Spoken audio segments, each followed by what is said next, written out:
Welcome to this interview with me.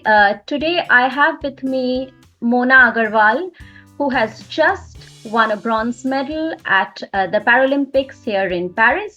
Mona welcome हमारे show पे। बहुत बहुत बधाई आपके मेडल के लिए। आपका जर्नी बहुत लंबा रहा है and thank you today for coming here to talk to us. Thank you so much. आप लोग सब मीडिया की मदद से जो हमें इतना प्रमोशंस दे रहे हैं, इतना सपोर्ट कर रहे हैं, उसके लिए थैंक यू।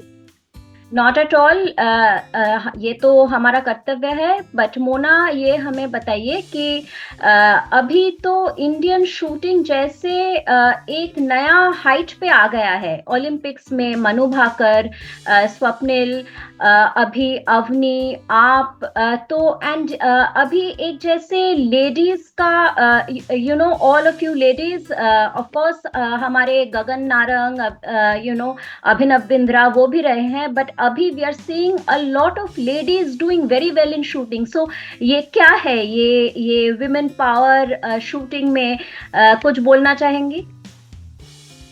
मैं सिर्फ इतना कहना चाहूंगी कि जब तक हम लोग नहीं आए थे तब तक ये मेल पावर के ऊपर चल रहा था, एंड अब जब हम लोग आ चुके हैं तो we are equally talented like man.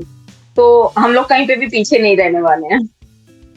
बिल्कुल equally talented as men, and we are so glad कि अभी ये पूरा विमेन पावर शूटिंग में दिखाई दे रहा है। तो मैनी कंग्रेचुलेशंस वंस अगेन। क्योंकि हमारे बहुत महिला व्यूअर्स हैं, तो मैं कुछ क्वेश्चंस आपसे पूछना चाहूंगी एज अ मदर, क्योंकि इन सब्जेक्ट्स पर तो पब्लिकली डिस्कशन बहुत कम ही होता है। तो जब आप खुद एक लेडी विथ डिसेबिलिटी, आप माँ है, तो जब आपके बच्चे छोटे थे, ऐसे इश्यूज जैसे ब्रेस्ट फीडिंग, जो आपको माँ एज अ मदर करना पड़ता है, आपकी बॉडी तभी और energy, it needs more energy. So ये सब इश्यूज को आपने कैसे डील किया?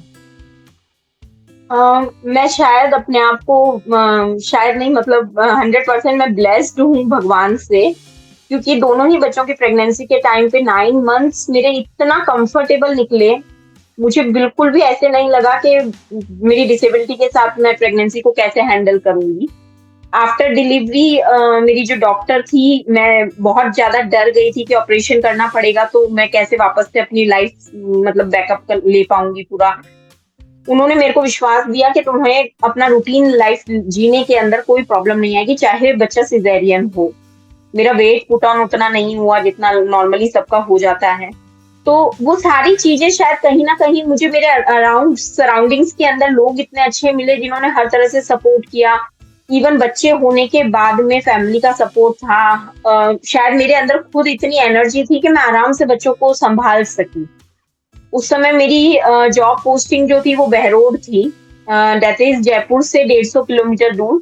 तो मैं मंडे टू फ्राइडे जॉब करके सैटरडे आती थी, फ्राइडे इवनिंग में आती थी मेरी बेटी के पास, और मैं 2 दिन उसके साथ रह के और फिर मैं मंडे अर्ली मॉर्निंग वापस से ड्यूटी जाती थी। तो मेरा एवरी वीक यही साइकिल रहता था। तो मुझे मतलब उस समय तो उन 3 सालों में 4 सालों में मुझे याद ही नहीं है कि मैंने अपनी बॉडी को रेस्ट कब दिया है। इवन अभी तक भी इस मेडल के आने तक भी मुझे याद नहीं है कि मैंने अपने शरीर को, दिमाग को रेस्ट कब दिया है। राइट। मोना, मैंने एक इंटरव्यू किया था, जो चीफ टीम फिजिशियन है आपके, डॉक्टर कगाली, उनके साथ मैंने इंटरव्यू किया था, और मैंने ये उनसे पूछा था कि महिला एथलीट्स के लिए, क्योंकि महिलाओं का शरीर तो वी हैव डिफरेंट रिक्वायरमेंट्स, हम मेंस्ट्रुअल साइकिल में जाते हैं एवरी मंथ। तो are there any special support staff, ladies staff, who are addressing these requirements of our female athletes? तो इसके बारे में आप कुछ बोलना चाहेंगे, क्योंकि ये सब को लेके तो उतना ओपन डिस्कशन होता नहीं, motherhood, breast feeding, menstruation, periods, इसको लेकर होता नहीं। और आप जैसे एथलीट्स जो टॉप पे है, अगर आप बोलेंगे तो दूसरे महिलाओं का भी इससे थोड़ा ज्ञान बढ़ेगा। तो क्या पैरालंपिक कंटिजेंट में जब आप हैं तो कैसे स्पेशल कुछ do you get any kind of special support as a lady?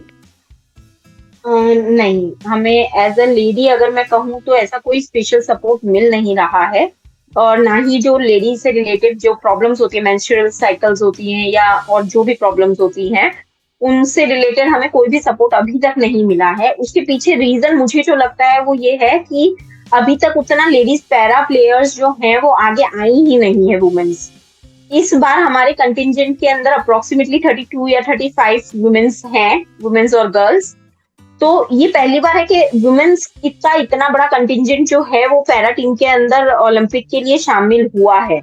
तो अब शायद अवेयरनेस बढ़ेगी और थोड़ी सी हमारे नीड्स के ऊपर काम किया जाएगा, क्योंकि जैसे जैसे लोगों में अवेयरनेस बढ़ रही है चीजें इम्प्रूव हो रही है और होना चाहिए। मुझे भी ऐसे लगता है, क्योंकि जब हम लोग मेंस्ट्रुअल साइकिल पे होते हैं तो हमारे मूड स्विंग्स होते हैं और बहुत सारी और इस तरह की डिफरेंट चीजें होती हैं हमारी बॉडी में, हमारे मूड्स के अंदर, हर चीज के अंदर, जिनको हैंडल करने के लिए हमें एक बैकअप टीम चाहिए। एक साइकोलॉजिस्ट हो जो उस समय उन 4 दिन 5 दिन के टाइम पे हमको हैंडल कर सके, हमारे ट्रॉमा को हैंडल कर सके, तो वो होनी चाहिए।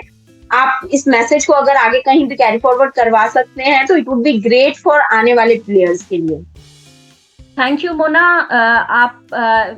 You said a lot of things which are very instructive, and thank you for your time. आपसे बात करके हमको बहुत, we are very happy to be speaking to you, and all the best for your future competitions.